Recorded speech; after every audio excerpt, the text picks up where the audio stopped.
जय श्री कृष्णा मित्रों। आज की कथा बहुत ही ज्ञानवर्धक है। आज की इस अलौकिक कथा में हम जानेंगे कि इस संसार में सबसे बड़ा दान कौन सा होता है जिसे करने से पुण्य की प्राप्ति होती है। मित्रों, आप सभी समय नष्ट न करते हुए कथा को प्रारंभ करते हैं। एक बार भगवान श्री कृष्ण द्वारका नगरी में अपने राज्य सिंहासन पर विराजमान थे। चारों ओर दिव्य प्रकाश फैला हुआ था। तभी देवी सत्यभामा राजमहल में आती हैं। उनके मुख पर एक गहरी चिंता की झलक थी। भगवान श्री कृष्ण मुस्कुराते हुए बोले, प्रिय सत्यभामा, आज तुम्हारा मन कुछ विचलित सा प्रतीत हो रहा है। बताओ, क्या बात है? संकोच मत करो, अपने मन की बात कहो। देवी सत्यभामा ने हाथ जोड़कर कहा, नाथ, आज मेरे मन में एक प्रश्न बार बार उठ रहा है और मैं उसका उत्तर जानने को व्याकुल हूं। कृपया मुझे बताइए कि इस संसार में सबसे बड़ा दान कौन सा है जिससे मनुष्य पूर्ण पुण्य की प्राप्ति कर सकता है। और यह भी बताइए कि बुरे लोगों की पहचान कैसे की जाए। मनुष्य कैसे जाने कि कौन व्यक्ति सज्जन है और कौन कपटी। भगवान श्री कृष्ण मंद मुस्कान के साथ बोले, सत्यभामे, तुमने आज अत्यंत महत्वपूर्ण प्रश्न पूछे हैं। ये प्रश्न केवल तुम्हारे लिए नहीं, अपितु संपूर्ण मानव जाति के कल्याण से जुड़े हुए हैं। इनका उत्तर मैं तुम्हें एक कथा के माध्यम से दूंगा। तुम इस कथा को ध्यानपूर्वक सुनो। देवी सत्यभामा ने श्रद्धा से सिर झुकाते हुए कहा, प्रभु, मैं वचन देती हूं कि इस कथा को पूरी श्रद्धा से सुनूंगी और इसका प्रचार सभी लोकों में करूंगी। भगवान श्री कृष्ण बोले, एक समय की बात है, किसी नगर में एक राजा राज्य करता था। वह राजा बहुत ही बलशाली वीर और अत्यंत ही बुद्धिमान था। इसके साथ ही वह राजा धर्मपरायण और दयालु भी था। उस राजा की रानी भी संस्कारी और अत्यंत धार्मिक स्वभाव की थी। दोनों पति पत्नी भगवान भोलेनाथ के परम भक्त थे। वे दोनों प्रतिदिन शिवजी के मंदिर में जाकर उनकी पूजा अर्चना किया करते थे। यह उनका प्रतिदिन का नियम था। वह राजा अपने राज्य को धर्मपूर्वक चला रहा था। ऐसे ही दिन बीत रहे थे और राजा की उम्र ढलती जा रही थी। मित्रों, उनके विवाह को भी कई वर्ष बीत चुके थे, लेकिन उस राजा को कोई संतान नहीं थी। हालांकि राजा इस बात को लेकर अधिक चिंता नहीं करते थे। वह निश्चिंत होकर अपनी प्रजा के सुख दुख का ध्यान रखते और प्रजा भी उन्हें अत्यधिक प्रेम और सम्मान देती थी। एक दिन की बात है, वह राजा हर रोज की तरह अपनी पत्नी के साथ भगवान शिव जी के मंदिर की ओर जा रहे थे। तभी अचानक उसने देखा कि सामने वाले घर में एक स्त्री झाड़ू लगा रही है। जब राजा और रानी उस स्त्री के घर के पास से गुजरे तो वह स्त्री उन्हें देखते ही अपना चेहरा फेर कर तेजी से घर के अंदर चली गई। उस स्त्री का ऐसा व्यवहार देखकर राजा और रानी को बिल्कुल भी अच्छा नहीं लगा, परंतु राजा उस समय अपनी रानी के साथ भगवान भोलेनाथ की पूजा करने के लिए मंदिर जा रहा था। इसलिए उन्होंने उस स्त्री से कुछ नहीं कहा और सीधे मंदिर पहुंचकर भगवान शिव की पूजा अर्चना की। और पूजा के बाद राजा अपनी रानी के साथ वापस महल लौट आए। लेकिन मित्रों, महल पहुंचने के बाद राजा ने अपने एक सैनिक को बुलाया और उसे आदेश दिया कि तुम जाओ और नगर के बाहरी क्षेत्र में रहने वाली उस स्त्री को अपने साथ महल ले आओ। ध्यान रखना, तुम उसे कुछ भी मत बताना कि क्यों बुलाया गया है, बस उसे तुम हमारे पास ले आओ। भगवान श्री कृष्ण कथा सुनाते हुए आगे कहते हैं, हे देवी, राजा का आदेश पाते ही वह सैनिक तुरंत ही उस महिला के घर पहुंचता है। फिर वह सैनिक उस स्त्री के घर के दरवाजे को खटखटाने लगता है। जब वह महिला दरवाजा खोलती है तो सामने राजा का सैनिक खड़ा देखकर वह महिला हैरान होती है और पूछती है, क्या हुआ? आप मेरे घर पर क्यों आए हैं? उस महिला की बात सुनकर राजा का वह सैनिक उससे कहता है, चलो मेरे साथ, महाराज ने तुम्हें राजमहल में बुलाया है। उन्हें आपसे कुछ बात पूछनी है। यह सुनकर वह महिला अपने मन में सोचती है, आखिर महाराज का आदेश है, इसे ठुकराया तो नहीं जा सकता। मुझे राज दरबार में जाना ही होगा। उसके बाद वह सैनिक उस स्त्री को अपने साथ लेकर राजमहल पहुंच गया। महल में पहुंचकर वह महिला राजा को प्रणाम करती है और कहती है, हे महाराज, आपने मुझे अचानक यहां राजमहल में क्यों बुलाया है? क्या मुझसे कोई गलती हो गई है? उस स्त्री की बात सुनकर राजा कहता है, तुम मुझे एक बात बताओ। आज सुबह जब मैं और मेरी पत्नी भगवान शिव के मंदिर जा रहे थे तो तुमने हमें देखकर अपना मुंह फेर लिया और तुम दौड़ते हुए अपने घर में चली गई। तुमने मुझे देखकर ऐसा दुर्व्यवहार क्यों किया? तब वह महिला निर्भीकता से राजा से कहती है, हे महाराज, आप भले ही मुझे मृत्युदंड दे दें तो भी मुझे कोई ऐतराज नहीं, परंतु मैं सच ही कहूंगी। आपके महल में कई बड़े बड़े विद्वान पंडित हैं। अगर मैं गलत बात बोलूं तो आप उनसे पूछ सकते हैं कि हमारे नगर में यह मान्यता है कि जो सुबह सुबह आपका चेहरा देख लेता है तो उस व्यक्ति का पूरा दिन खराब हो जाता है, क्योंकि आप संतानहीन हैं। आपको अभी तक आपको संतान की प्राप्ति नहीं हुई है। इसी कारण मैंने आपका मोह देखकर अपना मोह फेर लिया था और अपने घर के अंदर चली गई थी। उस महिला की ऐसी बात सुनकर राजा आश्चर्य में पड़ जाता है। वह अपने मन में सोचता है कि यह महिला तो बिल्कुल सत्य कह रही है। यदि किसी नगर के राजा को संतान नहीं हो तो यह उसकी प्रजा के लिए बिल्कुल भी शुभ नहीं माना जाता। उसके बाद राजा उस महिला को वापस अपने घर जाने की अनुमति देता है। फिर राजा अपने मन में यह विचार करने लगता है कि अब मुझे भगवान शिव जी के मंदिर में जाकर संतान प्राप्ति के लिए यज्ञ करना चाहिए। ऐसा सोचकर वह राजा अपने कक्ष में लौटकर रानी से कहता है, हे प्रिय, हमारे नगर के लोग हमारे चेहरे को देखना भी पसंद नहीं करते हैं। क्योंकि हमें अभी तक कोई संतान नहीं है, इसलिए हमें भगवान शिव जी के मंदिर में जाकर संतान प्राप्ति का यज्ञ करना चाहिए। हम भगवान भोलेनाथ के मंदिर में चलते हैं और भगवान शिव से प्रार्थना करते हैं कि वे हमें पुत्र प्रदान करें। राजा की बात सुनकर रानी भी उसकी बात मान लेती है। फिर राजा और रानी दोनों भगवान शिव जी के मंदिर पहुंचते हैं और भगवान शिव जी की पूजा करके संतान प्राप्ति के लिए यज्ञ का आयोजन करते हैं। आगे कहते हैं, हे देवी पुत्र, प्राप्ति के लिए राजा और रानी ने यज्ञ का आयोजन किया, लेकिन यज्ञ संपन्न होने के बाद भी उन्हें संतान की प्राप्ति नहीं हुई। यज्ञ के निष्फल होने से राजा अत्यंत निराश हो गया। यज्ञ का आयोजन करने वाले पंडित जी भी सोच में पड़ गए। पंडित जी ने मन ही मन सोचा, अब तक मैंने जितने भी यज्ञ किए हैं उनमें से कोई भी यज्ञ आज तक विफल नहीं हुआ है। ऐसा प्रतीत होता है कि ईश्वर ने इस राजा के भाग्य में संतान का योग नहीं लिखा है, इसलिए संतान प्राप्ति का यज्ञ करने के बाद भी उसे संतान की प्राप्ति नहीं हुई। राजा हर संभव प्रयास करके थक चुका था और अब वह गहरी निराशा में डूबा रहता था। वह दिन रात संतान की कमी के बारे में सोचता और चिंता में खोया रहता था।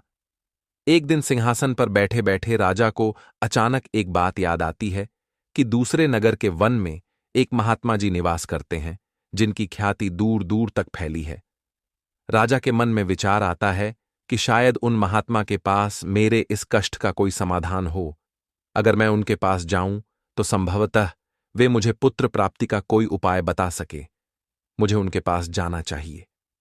अपने मन में यह निर्णय लेकर राजा तुरंत अपनी रानी के साथ एक रथ में बैठकर महात्मा जी के दर्शन के लिए दूसरे वन की ओर प्रस्थान किया।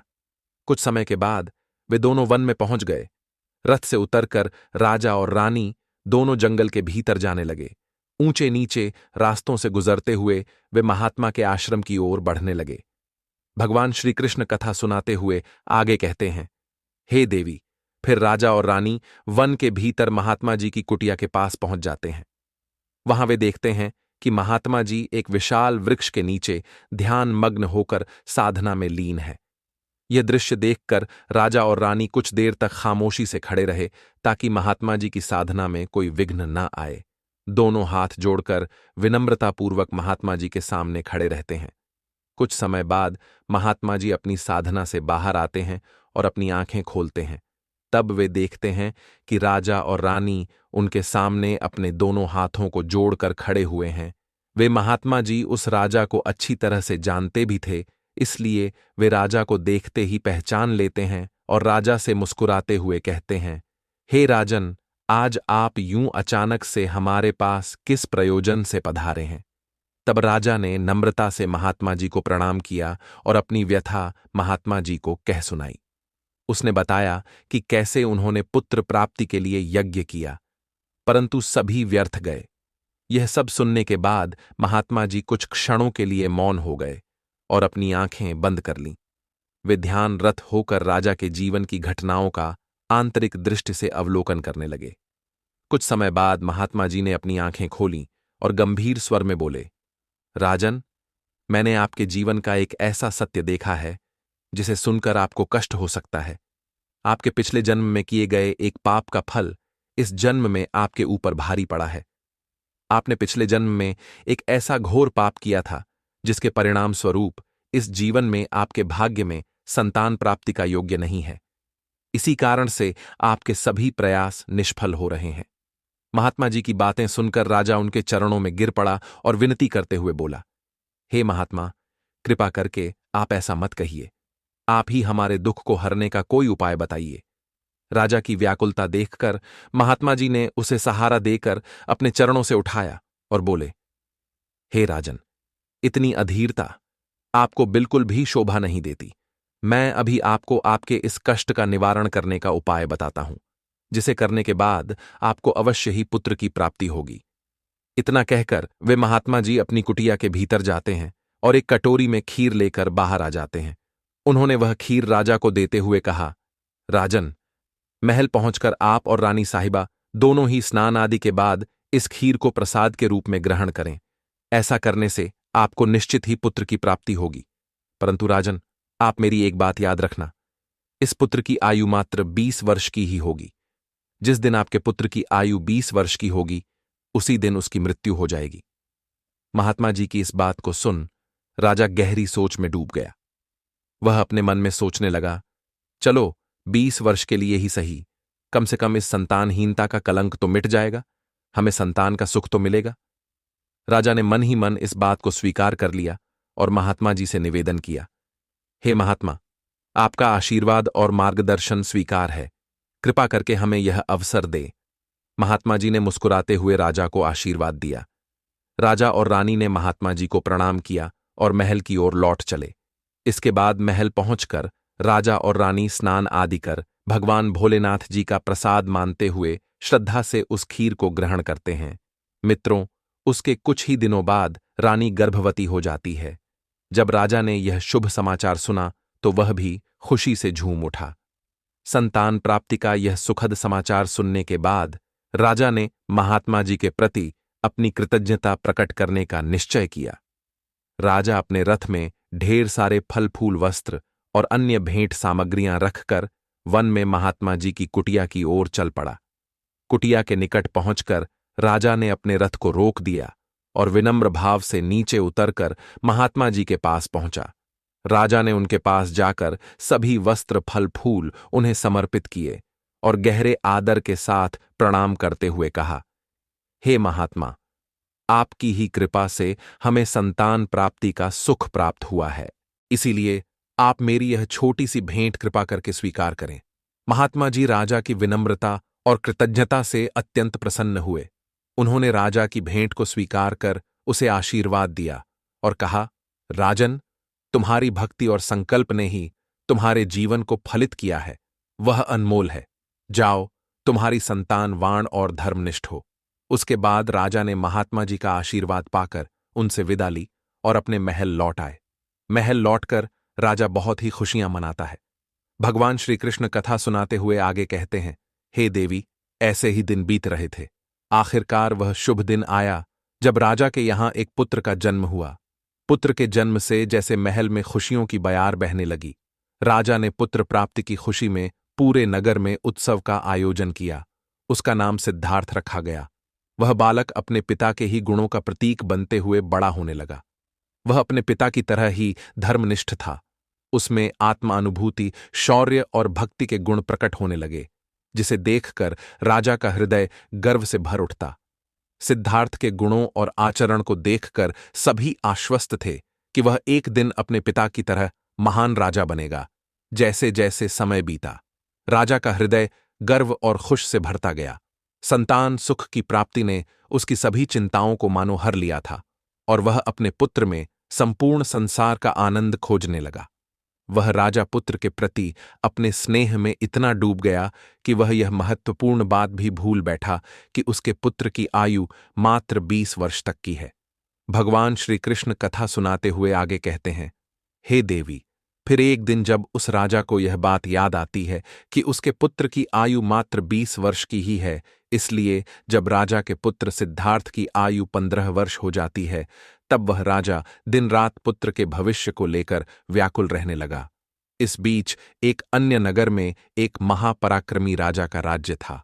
उस राजा की एकमात्र पुत्री थी, जो अपनी सुंदरता और दयालुता के लिए प्रसिद्ध थी। वह देखने में ऐसी लगती थी मानो स्वर्ग की अप्सरा स्वयं धरती पर उतर आई हो।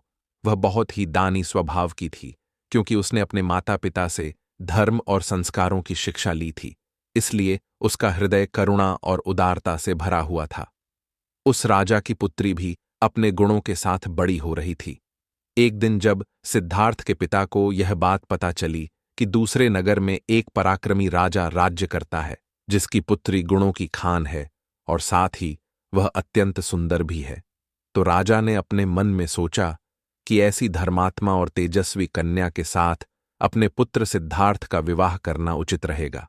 मुझे इसी प्रकार की कन्या की तलाश थी, जिसके साथ मैं अपने पुत्र का विवाह कर सकूं और हमारी वंश परंपरा को बनाए रख सकूं। इस विचार के साथ ही राजा ने अपने मन में निर्णय किया कि वह उस राजा से प्रस्ताव रखेगा जिससे वह अपने पुत्र सिद्धार्थ का विवाह उस सुंदर और धार्मिक कन्या के साथ कर सके। भगवान श्री कृष्ण माता लक्ष्मी से कहते हैं, हे देवी। फिर सिद्धार्थ के पिता ने अपने पुत्र के विवाह का प्रस्ताव संदेशवाहक के माध्यम से दूसरे नगर के राजा तक पहुंचाया। जब दूसरे नगर के राजा ने यह प्रस्ताव सुना तो उसने अपने मन में विचार किया कि चलो, अब मुझे अपनी पुत्री का विवाह कर देना चाहिए, और मैंने सुना है कि इस राजा के पुत्र की आयु मात्र 20 वर्ष ही है। इस राजा का पुत्र बहुत ही योग्य, पराक्रमी और धर्मपरायण है, भले ही उसकी आयु का भविष्य अनिश्चित हो। इसलिए अगर उसके यहां कोई पुत्र पैदा हो गया तो उसका वंश आगे बढ़ता रहेगा, जिससे पुत्री भी अपनी संतान के साथ सुखी रहेगी। इन विचारों को मन में संजोए हुए उस राजा ने सिद्धार्थ के विवाह प्रस्ताव को सहर्ष स्वीकार कर लिया। फिर कुछ ही दिनों के भीतर शुभ मुहूर्त में सिद्धार्थ का उस राजकुमारी के साथ विवाह हो गया। वह राजकुमारी न केवल सुंदर थी, बल्कि बहुत ही दयालु स्वभाव की थी। विवाह के पश्चात राजकुमारी के नियम उसके ससुराल में भी जारी रहे। हर सुबह वह महल के द्वार पर जाकर जरूरतमंद लोगों को भोजन करवाती और अपने हाथों से उन्हें अन्न दान करती। उसकी यह दया भावना देखकर महल के सभी लोग उसका बहुत सम्मान करने लगे थे। धीरे धीरे ऐसे ही समय गुजर रहा था और हर गुजरते दिन के साथ सिद्धार्थ की उम्र भी बढ़ रही थी। राजा और रानी इस बात को लेकर मन ही मन चिंतित रहते कि उनका पुत्र अब अपने जीवन के अंतिम समय की ओर बढ़ रहा है। उन्हें महात्मा की वह भविष्यवाणी हमेशा याद रहती कि सिद्धार्थ की आयु केवल 20 वर्ष ही होगी। इस दुखद सत्य को केवल राजा और रानी ही जानते थे। उन्होंने यह बात किसी और को नहीं बताई थी, ताकि महल में कोई चिंता का माहौल न बने। जैसे जैसे सिद्धार्थ की आयु 20 वर्ष की ओर बढ़ती जा रही थी, राजा और रानी के दिल की धड़कनें तेज होती जा रही थीं। अपने पुत्र के प्रति उनका प्रेम और मोह इतना अधिक था कि वे चाहकर भी इस चिंता से मुक्त नहीं हो पाते थे। मित्रों, फिर वह दिन भी आ जाता है जब सिद्धार्थ के जीवन के मात्र 3 दिन शेष रह जाते हैं। राजा और रानी का दिल भारी हो जाता है। राजा बार बार अपने मन में सोचने लगा कि अब मैं क्या करूं? मेरा पुत्र 3 दिन बाद मुझसे हमेशा के लिए दूर हो जाएगा। क्या कोई ऐसा उपाय नहीं है जिससे मैं उसे बचा सकूं? रानी भी इस दुख से भरी थी और हर पल अपने पुत्र के जीवन की कल्पना करती रहती। उनके पुत्र मोह ने उन्हें बीमार और कमजोर बना दिया था। दोनों इतने दुखी थे कि अब उन्होंने भोजन करना भी छोड़ दिया था, परंतु अपनी पीड़ा को उन्होंने किसी के सामने प्रकट नहीं किया। वे नहीं चाहते थे कि महल के लोग उनके पुत्र की मृत्यु की बात सुनकर दुखी हों और चिंता में पड़ जाए। फिर वह आखिरी दिन भी आ पहुंचा, जिस दिन सिद्धार्थ की आयु पूरी होनी थी, उसकी मृत्यु होनी थी। फिर उस दिन जैसे ही सुबह हुई, राजा और रानी अपनी चिंता और दुख से व्याकुल होकर भगवान भोलेनाथ के मंदिर में बैठकर उनकी पूजा अर्चना में लग गए। वे दोनों भगवान भोलेनाथ से प्रार्थना करते हुए कहने लगे, हे प्रभु, आप कृपा करके हमें पुत्र की मृत्यु होने के दुख को सहन करने की शक्ति दीजिए। हम जानते हैं कि जो भी किसी के भाग्य में लिखा होता है उसे कोई बदल नहीं सकता, वह होकर ही रहता है, परंतु हमारे लिए यह समय बहुत ही कठिन है। उधर राजकुमार सिद्धार्थ की पत्नी अपने दैनिक धर्म कर्म के कामों में लगी हुई थी। हर दिन की तरह वह भूखे गरीबों और निर्धनों को भोजन करा रही थी, पक्षियों को दाना डल रही थी और जरूरतमंदों की सहायता में लगी थी। उसे अपने पति की आयु के बारे में कुछ भी पता नहीं था, इसलिए वह निश्चिंत होकर अपने कार्यों में मग्न थी। इसी बीच यमलोक में धर्मराज जी ने देखा कि आज राजकुमार सिद्धार्थ की मृत्यु का दिन है, तो उन्होंने तुरंत ही अपने 2 प्रमुख दूतों को बुलाया और उन्हें आदेश दिया कि जाओ और अब से कुछ समय बाद राजकुमार सिद्धार्थ के प्राण उसके शरीर से निकालकर अपने साथ यमलोक ले आओ, परंतु ध्यान रहे कि उसकी मृत्यु एक विशेष कारण से होनी है। उसकी मृत्यु एक सा द्वारा उसे पीछे से ठोकर मारने से ही होगी।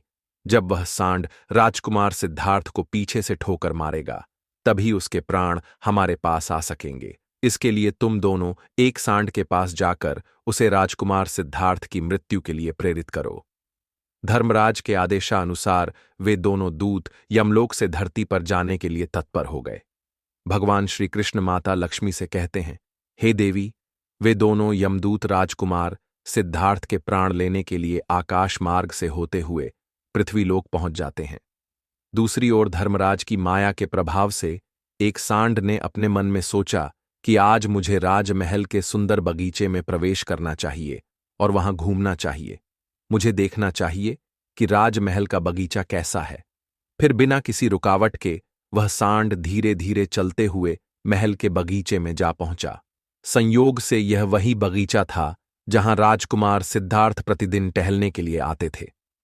धर्मराज की माया से प्रेरित वह सांड जैसे ही बगीचे में प्रवेश करता है, तो वहां जाकर वह घास चरने और इधर उधर घूमने लगता है। उसी समय धर्मराज के 2 दूत राजमहल के बगीचे के द्वार के पास खड़े हो गए। वे दोनों बगीचे के भीतर की गतिविधियों पर नजर बनाए रखते हैं। कुछ समय बाद राजकुमार सिद्धार्थ उस बगीचे में टहलने के लिए आता है। राजकुमार सिद्धार्थ को सांड के वहां होने का एहसास नहीं था और वह अपने विचारों में खोए हुए बगीचे में टहलने लगता है। तब वे दोनों यमदूत अपने मन में सोचते हैं, अब बस थोड़ी ही देर में राजकुमार सिद्धार्थ की आयु समाप्त होने का समय निकट आ जाएगा। हमें इंतजार है उस पल का जब यह सांड राजकुमार को ठोकर मारेगा, तब हम उसके प्राण लेकर यमलोक लौट जाएंगे। जब वे दोनों दूत यह विचार कर रहे थे कि तभी क्या होता है कि एक अन्य नगर में एक निर्धन ब्राह्मण रहता था। उस ब्राह्मण की एक पुत्री थी जिसका समय रहते उसने विवाह कर दिया था, लेकिन दुर्भाग्य से उसकी बेटी का पति एक दुष्ट प्रवृत्ति का व्यक्ति था जो बहुत ही मदिरापान करता था, जुआ खेलता था और पराई स्त्रियों के साथ संबंध बनाता था। यही नहीं, वह अपनी पत्नी को नशे में होकर अक्सर मारता पीटता था और उसे घर से निकालना चाहता था। उसकी इस आदत के कारण गरीब ब्राह्मण की बेटी बहुत ही दुखी और पीड़ित रहने लगी थी। लेकिन वह गरीब ब्राह्मण की बेटी जब अपने पति के साथ कुछ समय तक रही, तब एक दिन वह गर्भवती हो जाती है। इसलिए एक दिन वह अपने पति की मारपीट से तंग आकर अपने मायके में आ जाती है। वह आंसुओं से भरी आंखों के साथ अपने पिता से कहती है, पिताजी, आज के बाद मैं अपने पति के साथ नहीं रह सकती, क्योंकि वह मुझे रोज मारता पीटता है और बुरी तरह से अपमानित करता है, और मैं उसके इस व्यवहार से तंग आकर उसको छोड़कर मायके चली आई हूं। मुझे क्षमा कर दीजिए, पर अब मैं अपने मायके में ही रहना चाहती हूं। उसका पिता अब बहुत ही वृद्ध हो चुका था और अब उसकी कमाई का कोई ठोस साधन नहीं था, जिसके कारण उसे प्रतिदिन नगर के विभिन्न घरों में जाकर भिक्षा मांगनी पड़ती थी, ताकि वह किसी प्रकार अपने और अपने परिवार का पेट भर सके। भगवान श्री कृष्ण कथा सुनाते हुए आगे कहते हैं, हे देवी, जब उसकी बेटी का गर्भकाल पूरा हुआ तो उसने एक सुंदर पुत्र को जन्म दिया, लेकिन जन्म देने के बाद उसे बहुत तेज भूख लगने लगी। उसे भोजन की आवश्यकता थी। प्रसव के बाद भूख कई गुना बढ़ जाती है, इसलिए वह अपने पिता से भोजन मांगने लगी। दुर्भाग्यवश उसके पिता सुबह से ही भिक्षा के लिए नगर नगर गए हुए थे, परंतु रोज रोज भिक्षा मांगने के कारण उस दिन किसी ने उसे भिक्षा नहीं दी थी। मित्रों, गरीबी किसी भी मनुष्य के लिए एक सबसे बड़ा अभिशाप है और यह उसके आत्मसम्मान और अस्तित्व के लिए अत्यंत पीड़ादायक होती है। उधर उस गरीब ब्राह्मण को किसी ने भी भोजन नहीं दिया, इसलिए वह खाली हाथ ही घर वापस लौट आता है। इधर उसकी पुत्री भूख से बहुत ही व्याकुल हो रही थी।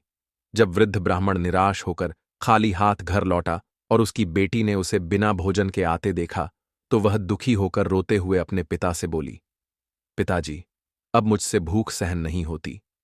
पूरे 3 दिन बीत चुके हैं और मैंने भोजन का एक भी कण नहीं खाया है। अब तो ऐसा लगता है कि भूख के कारण मेरे प्राण ही निकल जाएंगे। लेकिन अगर आपको कुछ भिक्षा में मिला हो तो मुझे खाने को दे दीजिए, नहीं तो मेरे प्राण निकल जाएंगे। तब उसका वृद्ध पिता अपनी बेटी को सांत्वना देते हुए कहता है, पुत्री, मैं कुछ ही देर में लौटूंगा। मैं अब दूसरे नगर में जाऊंगा और वहां के राजा के महल के द्वार पर जाकर भिक्षा मांगूंगा। अगर वहां से मुझे कुछ भी मिल जाता है तो तुरंत तुम्हारे लिए लेकर आऊंगा, अपनी बेटी से। यह कहकर वृद्ध ब्राह्मण वहां से निकल पड़ा। इधर राजकुमार सिद्धार्थ की पत्नी, जो कि रोजाना गरीबों को भोजन करवाती थी, उस दिन उस नगर के राजा और रानी दोनों अत्यधिक बीमार पड़ गए थे, क्योंकि पुत्र मोह के कारण वे बहुत ही चिंतित थे। और सिद्धार्थ की पत्नी उनके कक्ष में ही उनकी देखभाल कर रही थी, इसलिए आज उसने गरीबों को भोजन नहीं करवाया था, परंतु उसने अपने पति के लिए भोजन बनाया था और भोजन की थाल सजाकर रख दी थी कि जब उसका पति बगीचे से लौटेगा तो वह उसे भोजन कराएगी। भगवान श्री कृष्ण कथा सुनाते हुए आगे कहते हैं, हे देवी, इधर वह वृद्ध ब्राह्मण राजमहल के द्वार पर पहुंच जाता है। जब राजकुमार की पत्नी ने उसे देखा तो उसके मन में उस वृद्ध ब्राह्मण के प्रति दया उमड़ आई। उसके बाद वह वृद्ध ब्राह्मण उस राजकुमार की पत्नी की तरफ देखकर विनम्रता से उससे कहे, हे पुत्री, यदि मुझे इसमें से कुछ भोजन मिल जाए तो तुम्हारा बड़ा ही उपकार होगा। राजकुमार की पत्नी को उस ब्राह्मण की बात सुनकर उस पर बहुत दया आई। उसने सोचा, यह तो कोई गरीब ब्राह्मण है जो भूखा है और मुझसे कुछ भोजन मांग रहा है। यह सोचकर राजकुमारी की पत्नी उसे भोजन देने के लिए तैयार हो गई। लेकिन तभी उसके मन में ख्याल आया कि यह भोजन तो मैंने अपने पति के लिए बनाया है। अगर मैं इसे यह भोजन दे दूंगी तो मेरे पति क्या खाएंगे? लेकिन अगले ही पल उसने सोचा कि मेरे पति तो अब भी बगीचे में घूमने के लिए गए हुए हैं। तब तक मैं यह भोजन इस गरीब ब्राह्मण को दे देती हूं, और जब मेरे पति वापस आएंगे तो मैं उनके लिए नया भोजन बना दूंगी। इस समय इस भूखे ब्राह्मण की सहायता करना अधिक आवश्यक है। अपने मन में यह सोचकर राजकुमार की पत्नी ने अपने पति के लिए बनाया हुआ भोजन उस भूखे ब्राह्मण को दे दिया। उसके बाद वह ब्राह्मण भोजन की थाली लेकर जल्दी जल्दी अपने नगर की ओर रवाना हो गया और वह भोजन लेकर अपने घर आ गया। उसकी पुत्री 3 दिनों से भूखी थी। उसने 3 दिनों से कुछ भी नहीं खाया था और उसके चेहरे पर भूख की पीड़ा साफ झलक रही थी। उधर राजकुमार सिद्धार्थ, जो बगीचे में टहलने गया था, अपने कक्ष की ओर वापस लौट रहा था। बगीचे के बाहर खड़े यमदूत राजकुमार के प्राण लेने के लिए तैयार थे और एक सांड भी धर्मराज की माया से प्रेरित होकर वहीं घूम रहा था। वे दोनों यमदूत मन में सोच रहे थे कि बस अब कुछ ही पल बाकी है और जैसे ही सांड राजकुमार को पीछे से ठोकर मारेगा, हम राजकुमार के प्राण हर लेंगे और यमलोक लौट जाएंगे। भगवान श्री कृष्ण देवी सत्यभामा से कहते हैं, हे देवी, इधर वह वृद्ध ब्राह्मण अपने घर पहुंचा और उसने तुरंत अपनी भूखी बेटी को वह भोजन दे दिया। तब उसकी बेटी उससे कहने लगी, पिताजी, यह भोजन आप कहां से लाए हैं? तब वृद्ध ब्राह्मण ने उत्तर देते हुए कहा, पुत्री, यह भोजन मुझे दूसरे नगर की महारानी ने दिया है। उस नगर के राजा के पुत्र वधू बहुत ही दयालु और उदार हृदय की है। उसने मुझ पर दया करके मुझे यह स्वादिष्ट भोजन दिया है। उस भोजन को देखकर उस वृद्ध ब्राह्मण की बेटी की आत्मा से आशीर्वाद निकलने लगा। वह भगवान से प्रार्थना करने लगी कि हे भगवान, जिसने भी मेरे पिता को यह भोजन दिया है उसका सुहाग अमर रहे और वह सदा सौभाग्यवती बनी रहे। जैसे ही उसने भोजन का निवाला अपने मुंह में डाला, उसकी आत्मा की तृप्ति हो गई और उसकी आत्मा से सच्चे मन से आशीर्वाद निकलने लगे कि महारानी का पति दीर्घायु और स्वस्थ रहे। इधर राजकुमार सिद्धार्थ अपने महल की ओर बढ़ रहा था और बगीचे के बाहर खड़े यमदूत उसकी मृत्यु का बेसब्री से इंतजार कर रहे थे। परंतु जैसे ही राजकुमार बगीचे में उस सांड के सामने पहुंचा तो सांड ने तुरंत उसे पीछे से ठोकर मारने के लिए अपनी ताकत जुटाई। वह अपने सींग से उसे मारने ही वाला था कि तभी अचानक से 2 देवदूत वहां प्रकट हो जाते हैं और अपनी दिव्य शक्ति से उस सांड को बेहोश कर देते हैं। वह सांड हिल भी नहीं पा रहा था।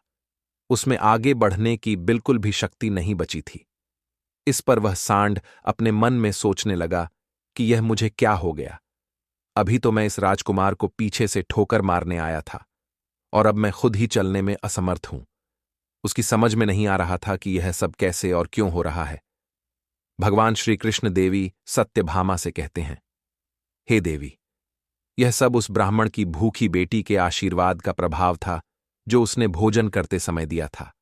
उस आशीर्वाद की शक्ति के कारण ही वे देवदूत वहां आकर खड़े हो गए थे।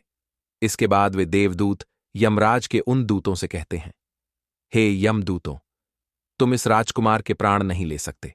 जिस प्रकार श्राप असर दिखा सकता है, उसी प्रकार आशीर्वाद भी फलित हो सकता है। अब राजकुमार और सांड के बीच वे दो देवदूत आशीर्वाद रूपी दीवार बनकर खड़े थे और राजकुमारी का दान मृत्यु के समय को आगे नहीं बढ़ने दे रहा था। फिर वे यमदूत उन देवदूतों से कहते हैं, हे देवदूतों, तुम सभी यहां से लौट जाओ और हमें हमारा काम करने दो, क्योंकि हमारा उद्देश्य है इस राजकुमार के प्राण लेकर यमलोक लौट जाना। तब देवदूतों ने दृढ़ता से उत्तर दिया, नहीं यमदूतों, ऐसा कभी नहीं हो सकता। हमारे रहते यह असंभव है, क्योंकि हमें स्वयं भगवान शिव जी ने यहां भेजा है। दोनों पक्षों के बीच बहस छेड़ गई और फिर यह बहस धीरे धीरे एक युद्ध में बदल गई। देवदूतों की अद्वितीय शक्ति के सामने यमदूत असहाय हो गए और हार मानकर वापस यमलोक लौट गए। यमलोक में पहुंचकर यमदूतों ने यमराज जी से कहा, हे महाराज, हम उस राजकुमार के प्राण नहीं ले पाए। तब यमराज अपने उन दूतों से कहते हैं, यह कैसी विडंबना है, तुम लोग खाली हाथ क्यों वापस लौट आए?